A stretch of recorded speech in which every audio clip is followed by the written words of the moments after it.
Lands.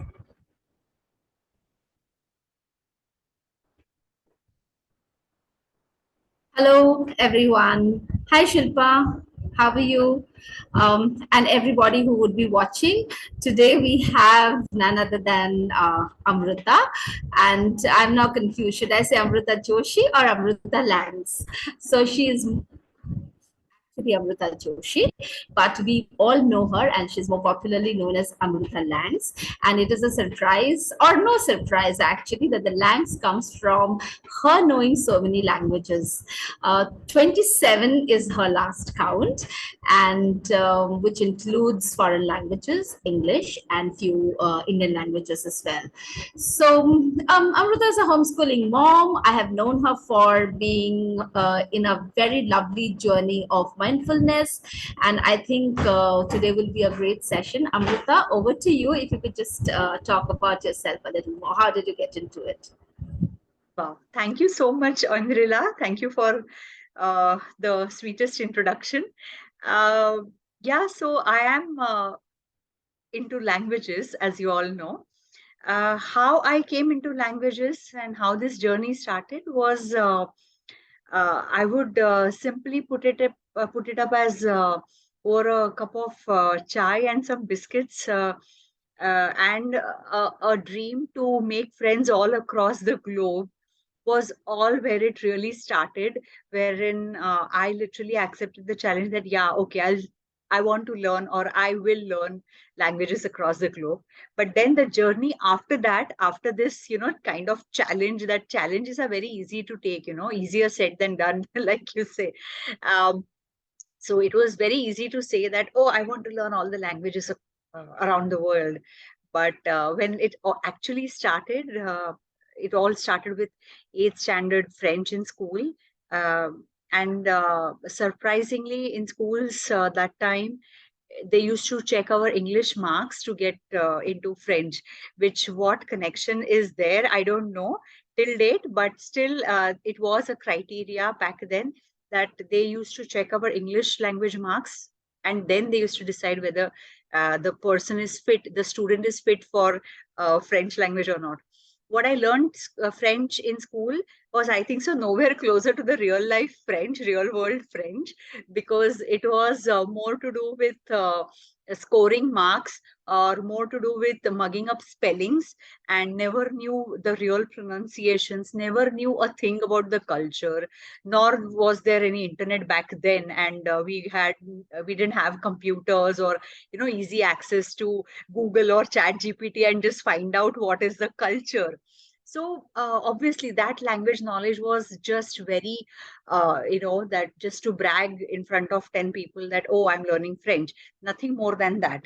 But the real journey started after my 10th grade exams, in the vacation, in the summer vacation, when my granddad, my mom's dad, he took me to Maximiller Bhavan.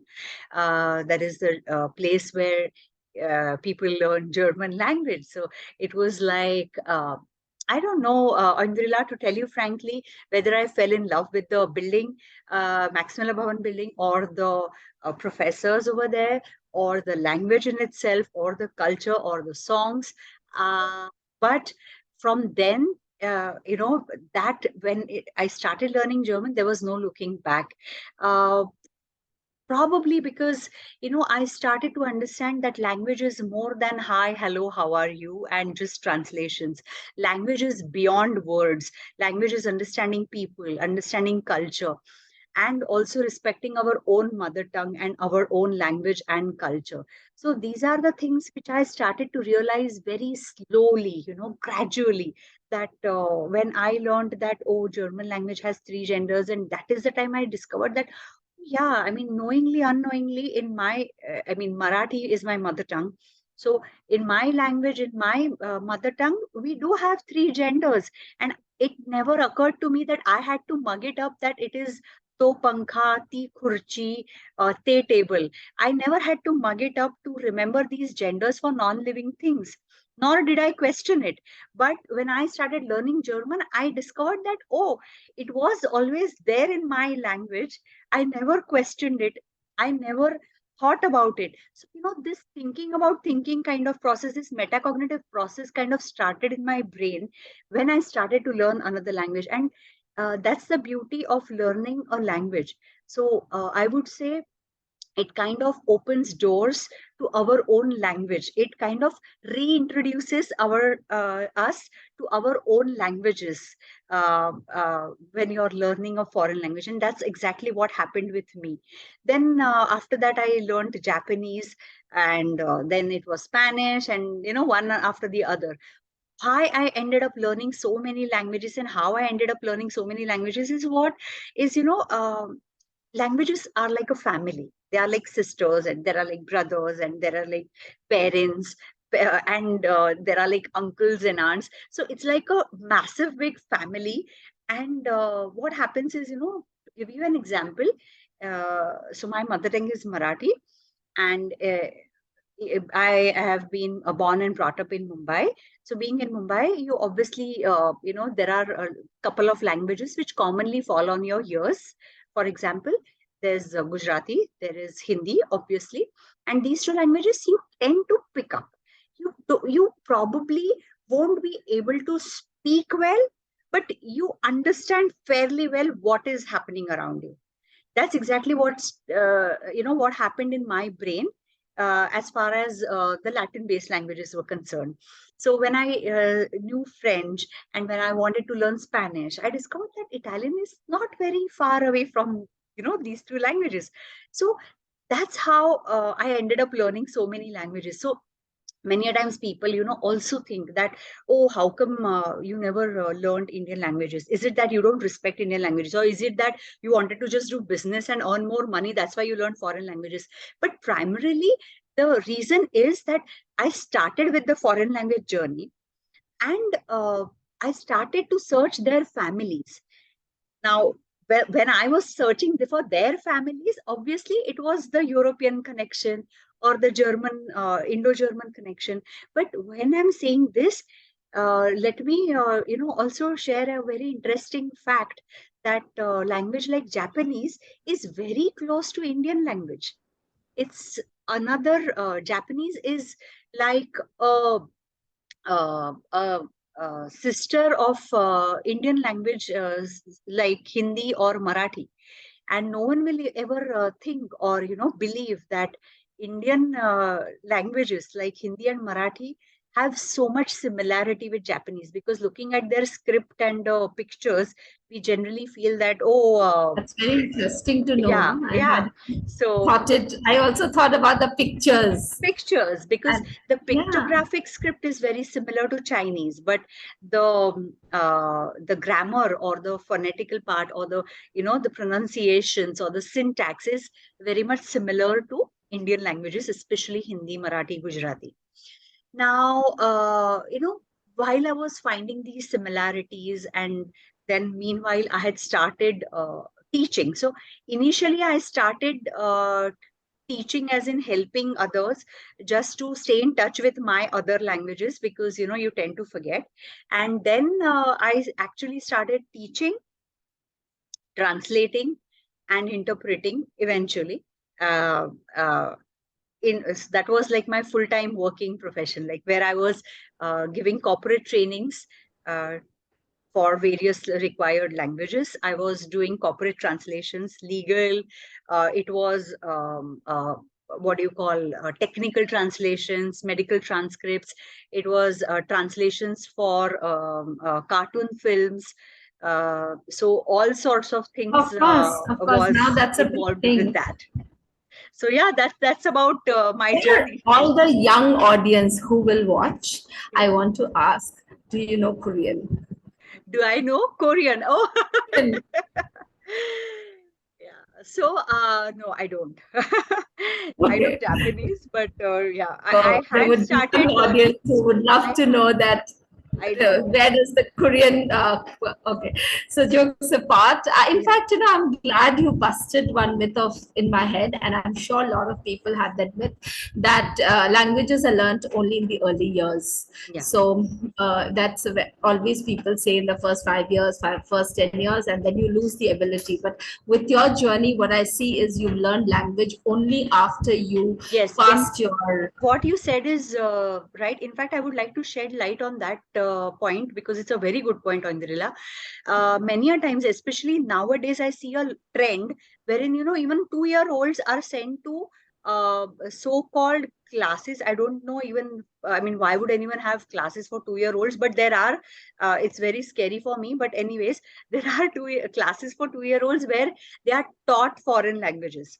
So I don't know. I mean, uh, that's like the scary part for me. But I would say languages learned naturally at that age, it's the best. So if, for example, an Indian child which is born in a country like France or Germany or Russia will automatically kind of grasp that language because it's constantly exposed to hearing that language. So what happens is when the kid picks up languages in the natural environment, it's the best at that early age, in that early age group. And then slowly you can develop their skills and make them learn various other languages. But I think so it has to start with the mother language, your friend's language, neighbor's language, your language around you, surrounding you, your region language, local language, and then you increase your borders and go beyond borders. That's what I would say.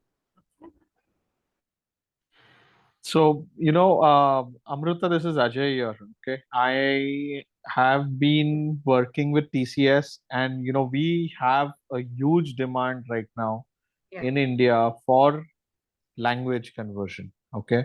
I Yes. am looking for resources with Spanish, Just German, that you can French, that kind. explore.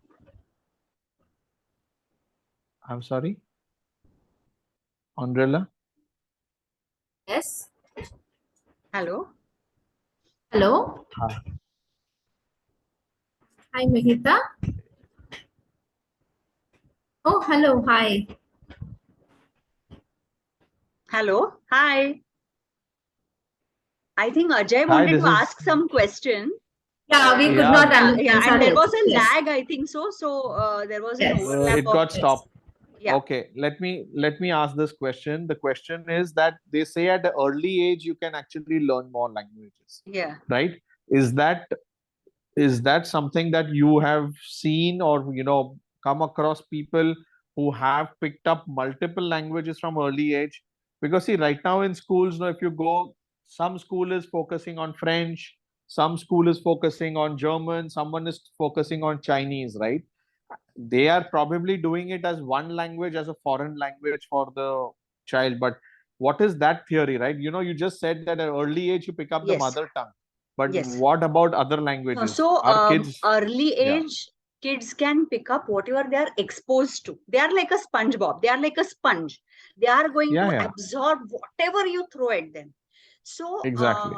and the same is true for languages. So it's not just the mother tongue, but the language they are exposed to, what they are constantly hearing. That is the language that they are going to be learning and picking up. Now, the theory is that this kind of language atmosphere is best when they are naturally exposed to it. Naturally is apart from the classes or tuitions, but just when they are learning in their natural surrounding. Whereas in classroom setup, when you teach them languages, they're not going to really understand what is a noun, what is a verb, because a kid, that those are the complex things which come pretty much later. What they Correct. will understand is they will be just learning some words from other language. Like, for example, this is black, then what is black in Spanish, or the word green in Spanish. So they are going to pick up these words. What is phone called? What is table called? What is hair called? What is nails called in this language? They're going to pick up these words, this vocabulary. So that is a good way of developing that. Or even Fair enough. learning songs for that matter. But language learning, as in the theoretical part, like, wherein you're understanding the syntax and the grammar and all these things together, that kind of comes at a much later age. Yeah, so that's where the whole question was. I think I understand to some extent that you're just teaching the basics, how to structure your, the words needed to even structure a sentence in that language, right? So first you will need to understand the noun, the verb, the application Yeah. of it. But is early age the right age for that kind of exposure? Yes, why not? Or Why not? okay, that's Yes. the question. Yeah. Yes. Okay. Okay, got it. I think Oindrila got, we'll just wait for her. She's just joined Drop. back. Yeah, she's joined back. Hi, Oindrila. Hi, sorry, I got logged off for some reason. I know, So, I know, no worries. Yeah, and You can ask me the that you. question. Yeah. Okay, so my Your thing voice with is, you is that Oindrila, what I. Oindrila, probably you can switch off your video so we can listen to you. Yeah. Yeah. Okay. Can you hear me now? Yes, we can. Am I audible? Yes, you are. So I wanted to ask you that. Do you say that Max Muller Bhavan was what changed your way or gave you a path?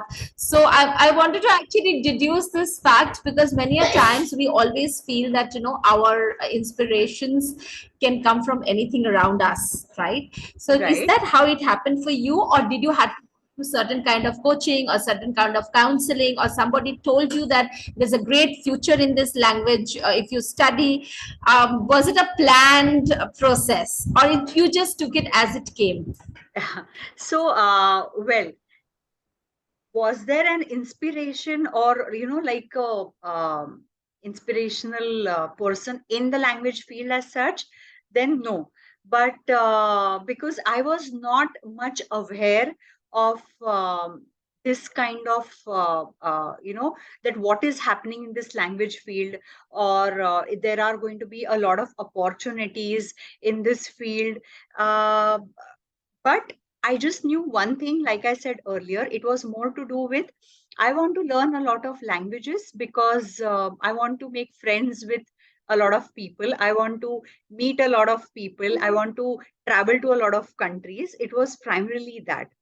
Slowly, it evolved to me. I understood that there are a lot of opportunities in this field. And if I learn these languages, I will be exposed to a lot of um, there will be a fantastic career, and I can make a good living out of it, not just professionally, but also because I my passion is in this, lies in this. Now, another question that you said was that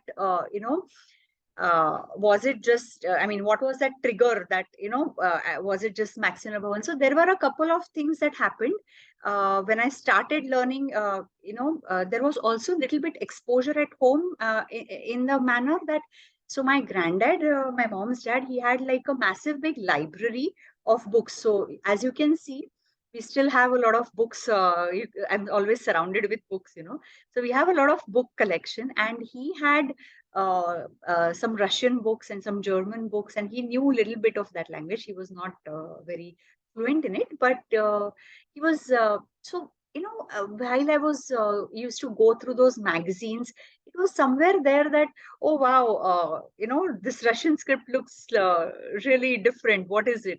So that kind of inquisitiveness also kind of made me fall in love with these languages, is what I would So say. did you know, or can you tell us back then and now, what are the, I mean, how is the field? I mean, did you know that it would open up, like we were discussing before this interview, that, there is so much more. There are institutions who are only into transcripts, or there are political transcriptions that happen, medical transcriptions that That's happen. right. What That's kind right. of career or what kind of opportunities that a child who would like to get into it Sure. is in front of them?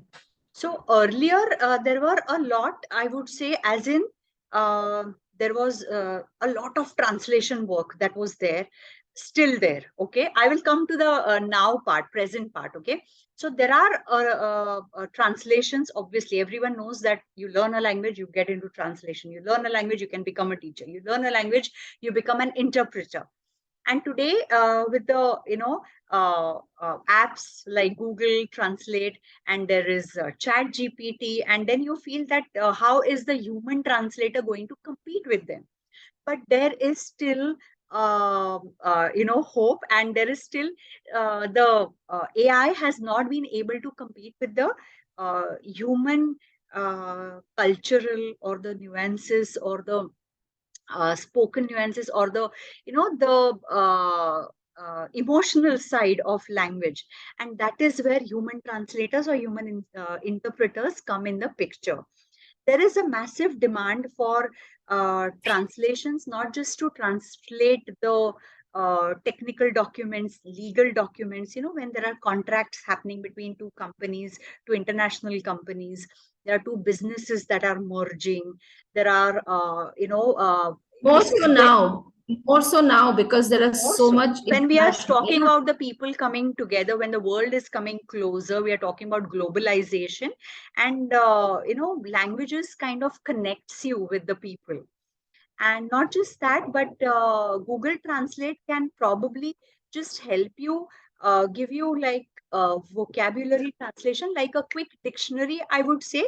Though they are improving, whereas sentence structures are concerned, but wherever there are complex sentence structures, it still is not able to understand the context. And that is the reason why human translators also are the emotion, needed.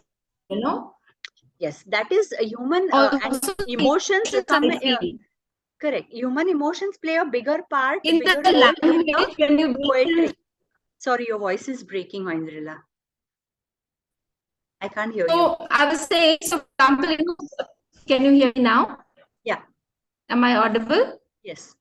So I was saying that's how, many times when we say yes, but the real meaning we want to say no, or we are doubtful. And I was talking to this, there are a lot of nuances in language which has culturally, like you're rightly saying, that from like I just came back, so from the way they use a certain word in Hindi, the way they use it in Maharashtra, the same word has a complete different dialect or this yes way of saying it, So I don't think. Okay, I think I got the point. What she was trying to say is that nuances, like the way you speak, the spoken language, the dialects, they play a very important role. And how to translate that's a bigger challenge always in front of even a human translator and interpreter. Like a simple example I always like to give is, in Marathi, we have this proverb, this saying, which goes like "Naki nau wale," which means that this kind of work was so strenuous, so difficult, that I was literally exhausted trying to crack the code or trying to finish this kind of job. But when you put such kind of a phrase for any AI to translate, they translate it as nine came to my nose, which literally makes no sense. So that's how, it kind of is funny at the moment, but that is the reason why human translators and human interpreters play a bigger role. Also, one more important thing is that today when we are talking that this AI and technology is progressing at lightning speed, and then how can the language experts help them? So if you have knowledge of certain foreign languages and you have knowledge of a computer languages, you can merge these two things and help in what is called as natural language processing. That's a field of AI that focuses on understanding and processing the human language. Okay, so professionals with Wow, this that's very language skills and knowledge of AI and computer languages can work as NLP engineers or data scientists, developing and implementing NLP models and algorithms. So that's an interesting field as well that is opening up. So not necessarily that ChatGPT is going to take away jobs of translators. In fact, you can help these models become better with your language skills. I think. Amrita, I have a question. Sure, Shilpa. Yeah, see, what I think is you get a fluency in any language when you are in a conversation, right? So how did you get that fluency in any language, any of those languages which you have learned? That's my question is. Okay, so to get proficiency and fluency in a language, so to develop proficiency in written or in grammatical is easier than the spoken. Is always the spoken is always the challenge, you know. So many a times you feel that if you go to a country, you travel to that country, then you will be able to definitely speak well. Yes, that is because you are exposed to it. The more you listen to that language, the more you hear the words, the more you talk in that language, the more the better you are going to get in the language that you're learning. But Exactly. today, That means you thanks to have the to have a internet, conversation. thanks to, sorry. That means you have to have conversation or you have to be in that No, particular surrounding. so yes, but today you can create that surrounding thanks to internet. You can watch the films, you can Yes, listen to right. songs, you can, you can be exposed to that language, for as many hours that you want. That is possible today thanks to internet. So yes, you can use these mediums to help you make your language better. All right. Okay, by the way, our time is, we are running out of time. What I'll do is I'll create one more link and then let's join into that. Okay. Yeah.